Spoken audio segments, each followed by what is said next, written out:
اب یہاں پہ میں یہ بتانا مناسب سمجھتا ہوں کہ ایک جو اچھا تفتیشی آفیسر ہے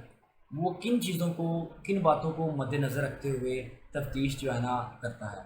سب سے پہلی بات یہ ہے کہ وہ ملزم جو ہے، ملزم یا جو وہاں پہ گواہان ہیں،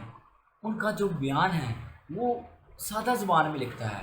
وہ سادہ زبان، یہ زبان مین ٹو سے کہ وہ کوئی ٹیکنیکل جو ٹرمز ہے وہ یوز نہیں کرتا، اور جس بیان میں، جس جن لفظوں میں کوئی بندہ ملزم یا گواہ اپنا بیان دیتا ہے، سیم اسی انہی ورڈز میں لکھتا ہے۔ یہ بہت اچھی بات ہے، اور کرنا بھی ایسے چاہیے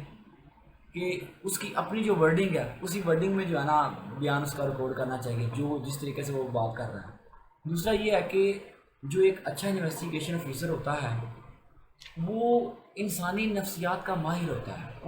اسے پتہ ہوتا ہے کہ کس طریقے سے میں نے سچ اگلوانا ہے، کس طریقے سے میں نے کس بندے سے جو ہے نا کام لینا ہے، کس طریقے سے میں نے اچھے طریقے سے جو ہے وہ حقائق کو جو ہے نا حقائق کی جانچ پڑتال۔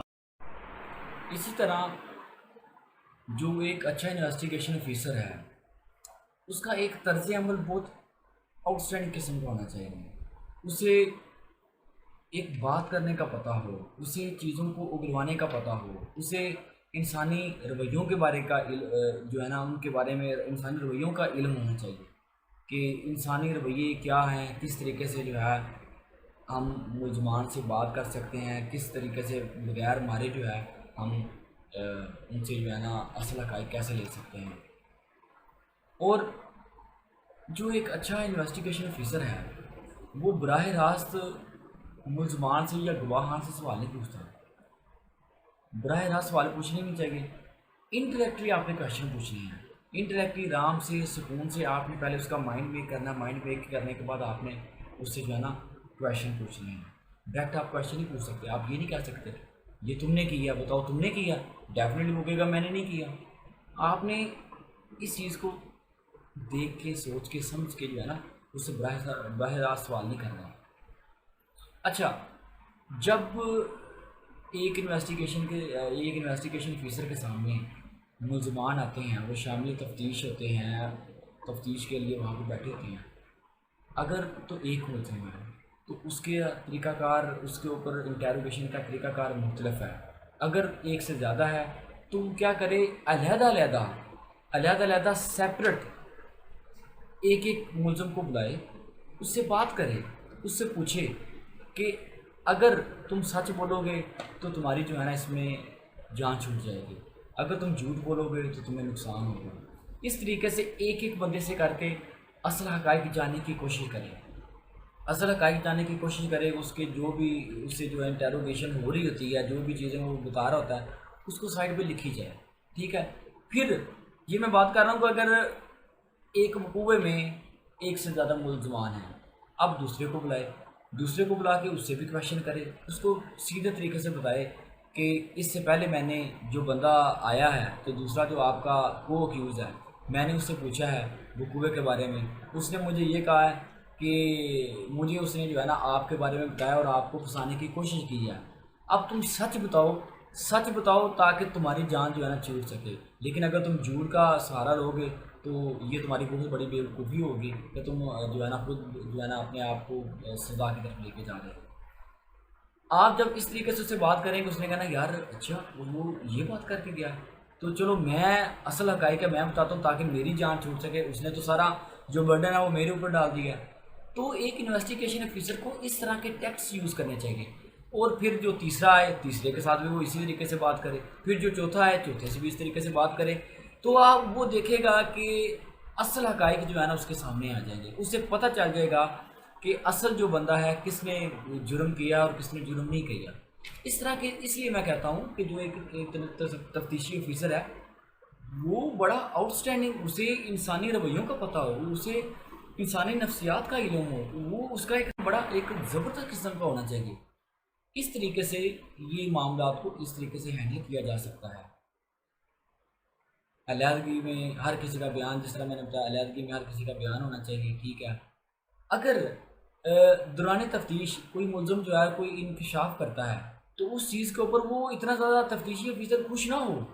یا اس طرح کا ایٹیٹیوڈ نہ دکھائے تاکہ جو ملزم ہے وہ اویئر ہو جائے، اسے سمجھ آ جائے اچھا یہ میں نے کوئی غلط بات بتا دی ہے، تاکہ وہ کانشیس نہ ہو جائے۔ تو آپ نے اس طرح کا جو ہے نا وہ بیہیو نہیں کرنا۔ اچھا، اس کے علاوہ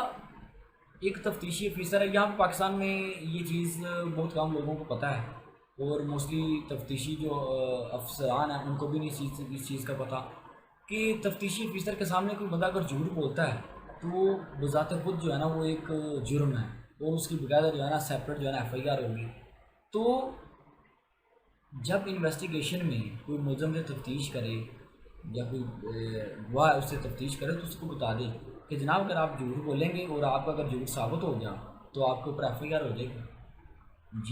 یہ چیزیں مطلب انویسٹیگیشن آفیسر کو نہیں پتہ پاکستان کا، ٹھیک ہے۔ تو اس طریقے سے میں آپ کو ایکچولی بتا رہا ہوں کہ افیکٹو جو انویسٹیگیشن ہے وہ کیسے کی جا سکتی ہے، ٹھیک ہے۔ تو سادہ سا اصول ہے، لوگ یا اشخاص تو جھوٹ بول سکتے ہیں لیکن واقعات، سرکمسٹانسز، جو ایویڈنس ہوتے ہیں، جو وٹنسز ہوتے ہیں آپ کے پاس، وہ جھوٹ نہیں بولتے۔ وہ ریئل فیکٹس کو، وہ ریئل جو حقائق ہیں، اصل حقائق کو جو ہے نا وہ بیان کر رہے ہوتے ہیں۔ اور انویسٹیگیشن آفیسر کو چاہیے کہ بے گناہ شخص کو چلان نہ کرے، ٹھیک ہے۔ اب ایک انویسٹیگیشن آفیسر ہے، اس کے پاس بہت سے جو ہے نا بہت سی تفتیشی جو ہے نا مارک ہوتی ہیں، ٹھیک ہے۔ تو جب کورٹ میں کیس چل پڑے یا اس سے پہلے وہ ان کیسوں کی جو بار بار ضمنیات پڑھے کیونکہ انسان ہے بھول جاتا ہے، اتنی وہ اس کی میموری نہیں ہے کہ وہ چیزوں کو اس طریقے سے یاد رکھ سکے، تو بار بار ان چیزوں کو پڑھے، واقعات کو پڑھے، ان چیزوں کو آپ ازبر کر لیں، ٹھیک ہے۔ اپنے یادداشت کے اوپر انحصار نہ کرے، انسان بھول جاتا ہے۔ تو اب یہ تو میں نے بتا دیا کہ یہ کچھ کوالٹیز ہیں، کچھ پراپرٹیز ہیں، کچھ اچھی خصوصیات ہیں۔ اگر ان چیزوں کو فالو کیا جائے تو ایک انویسٹیگیشن جو ہے نا بہت زیادہ افیکٹو ہو سکتی ہے۔ تو اب آتے ہیں کہ سائنٹیفک اصولوں کو استعمال کرتے ہوئے ہم انویسٹیگیشن کو کیسے افیکٹو بنا سکتے ہیں، کیسے اصل حقائق کی طرف ہم جو ہے بڑی جلد اور بہت ایک ایسے شہادتیں یا ایسے چیزیں جن کے اوپر کوئی بندہ ڈینائی نہ کر سکے، یعنی کہ ٹھوس ثبوت ہم کیسے ان کو پراپر اگر ہم یوز کریں تو کیسے ہم جو ہے نا حاصل کر سکتے ہیں۔ سب سے پہلے تو جس طرح میں نے آپ کو بتایا کہ انسان جھوٹ بول سکتا ہے لیکن واقعات، ثبوت، شہادتیں وہ جھوٹ نہیں بولتی، وہ ریئل فیکٹس کو بیان کرتے ہیں۔ دوران تفتیشی آفیسر کو ملزم کے اوپر تشدد نہیں کرنا چاہیے۔ اگر وہ تشدد کرتا ہے تو آپ کو پتہ ہے یہ کارروائی جو ہے وہ شک و شبہات میں آ جاتی ہے اور آپ کا کیس بھی ایک ہو سکتا ہے اور آپ جو ہے نا آپ کو اس چیز کا نقصان ہوگا۔ قرآن حکیم میں حضرت یوسف علیہ السلام کی صورت جو ہے، سورہ یوسف علیہ السلام، اس میں جو ہے نا واضح طور پہ شہادت کے بارے میں، امپورٹنس کے بارے میں بتا دیا ہوا ہے۔ اچھا، دوران واردات جو ہے، دوران واردات زمین پر ہاتھ اور پاؤں کے جو نشانات لگے ہوتے ہیں ان کو بڑے اچھے طریقے سے اور جاتے ساتھ جو ہے نا ان کو پریکیور کرنا ہے، کیونکہ اس کے بعد وہاں پہ لوگوں کو جیسے یہاں پہ ایک ماحول ہے کہ جیسے پولیس آتی ہے تو وہاں پہ لوگ جمع ہو جاتے ہیں، تو وقوع والی جگہ کو سب سے پہلے جو ہے نا اس کو اچھے طریقے سے اس کو کور کر لیں تاکہ اس کے اوپر جو ہے نا لوگ اس کے اوپر جو وہاں پہ پاؤں کے نشانات لگے ہوئے ہیں، فنگر پرنٹس وغیرہ لگے ہوئے ہیں، وہ آپ کے ضائع نہ ہو سکیں، ٹھیک ہے۔ اس طرح زنا بالجبر ہے اور خلاف وضع فطری ہے، اس طرح کے جو مقدمات ہوتے ہیں تو دو اشخاص ہیں جنہوں نے یہ جو عمل سرزد کیا ہے، جو جرم سرزد کیا ہے، ان کے جسم پر ملاپ کے دوران جو ہے نا کوئی بال وغیرہ، کوئی ریشہ وغیرہ ہے، ٹھیک ہے، اس کو جو ہے نا اچھے طریقے سے ٹائملی سیپریٹ کر لینا چاہیے، یا اس کے اوپر کوئی جسم کے نشانات لگے ہوئے ہیں، جسم پر نشانات ہیں یا کوئی مادہ وغیرہ اگر لگا ہوا ہے تو اس کو جو ہے نا ٹائملی پریکیور کر لے تاکہ وہ ایک واقعاتی شہادت ہے، اس کے ذریعے جو ہے نا ملزم کو سزا مل سکتی ہے۔ اس طریقے سے اگر کسی وقوع پر اسلحہ وغیرہ ملا ہے اس کے چلیدہ ہول پڑے ہوئے ہیں یا لائیو مطلب کوئی گولیاں وغیرہ یا کارتوس ایسے ملے ہیں جو کہ ٹھیک ہے،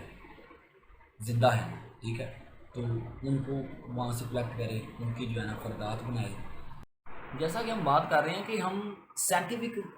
میتھڈ کو یوز کرتے ہوئے انویسٹیگیشن کو کیسے بہتر بنا سکتے ہیں۔ اب کوئی وقوع ہوا، وہاں پہ فنگر پرنٹ جو ہے نا، ظاہر سی بات ہے کوئی چوری یا ڈکیتی کے معاملات ہوتے ہیں، اس میں ظاہر سی بات ہے کوئی بندہ جو ہے وہ جو ملزم ہے یا جو چور ہے وہ الماریاں وغیرہ جو ہے نا ان میں سامان جو ہے نا ادھر ادھر پھینکتا ہے، اس کے وہاں پہ فنگر پرنٹس لگ جاتے ہیں، وہاں پہ آپ نے وہ جو ہے اس چیز کی آئیڈینٹیفائی کرنے کے لیے کہ یہ کون بندہ ہو سکتا ہے، آپ جو ہے وہ فنگر پرنٹ جو بیورو ہے اس کی ہیلپ سے جو ہے نا آپ ملزم تک پہنچ سکتے ہیں۔ اس میں موسٹلی یہ ہوتا ہے کہ جن لوگوں کا ڈیٹا پہلے سے جو ہے نا وہ ان لوگوں کے پاس ہوتا ہے، تو ان کے چونکہ فنگر پرنٹ وہاں پہ سب کے وہاں پہ موجود ہوتے ہیں، اگر دوبارہ کوئی وقوع ہوتا ہے یا کسی وقوع میں یہ ساری چیزیں ہوئی ہیں تو جب آپ وہاں پہ لے کے جاؤ گے تو ہمیں پتہ چل جائے گا کہ اگر کسی پہلے بندے نے کیا ہوگا یا پہلے جو کوئی ہیبچل چور تھا اس نے کیا ہوگا تو وہاں پہ وہ میچ ہو کے پتہ چل جائے گا۔ لیکن یہ جو ہے نا ابھی پاکستان میں اس طریقے کا کار پہ جو ہے نا بڑے مزید جو ہے اس کو اپڈیٹ کرنے کی ضرورت ہے، ٹھیک ہے۔ اس میں دو چیزیں میں نے آپ کو بتائی نا، ایک تو یا تو پہلے کوئی بندہ تھا اس نے چوری کی، اس کے فنگر پرنٹ وہاں پہ فنگر پرنٹ بیورو کے پاس موجود ہے، اگر کسی اور جگہ پہ دوبارہ ہوتے ہیں تو اس بندے کے فنگر پرنٹ لیے جائیں گے اور وہاں پہ میچ ہو جائے گا تو باقی جو ہے اس نے کیا کہ نہیں کیا۔ فار ایگزامپل کسی بندے نے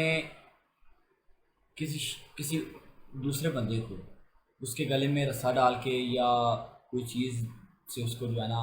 پھندا سے جو ہے نا اس کو مار دیا، تو اب جو رسا وغیرہ ہے اس کے اوپر جو ملزم ہے اس کے فنگر پرنٹس موجود ہیں،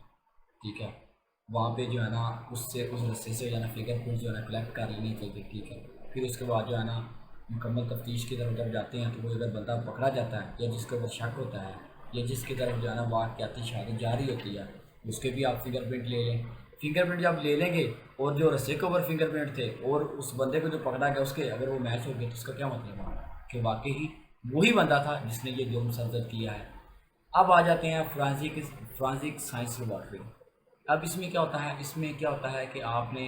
یہاں پہ جو ہے نا ہینڈ رائٹنگ جو ہے نا ایکسپرٹ ہوتے ہیں، پھر پلاسٹک جو ہے نا ایکسپرٹ ہوتے ہیں جو کہ آپ کو بتاتے ہیں کہ اگر کوئی پسٹل وغیرہ ہے یا کوئی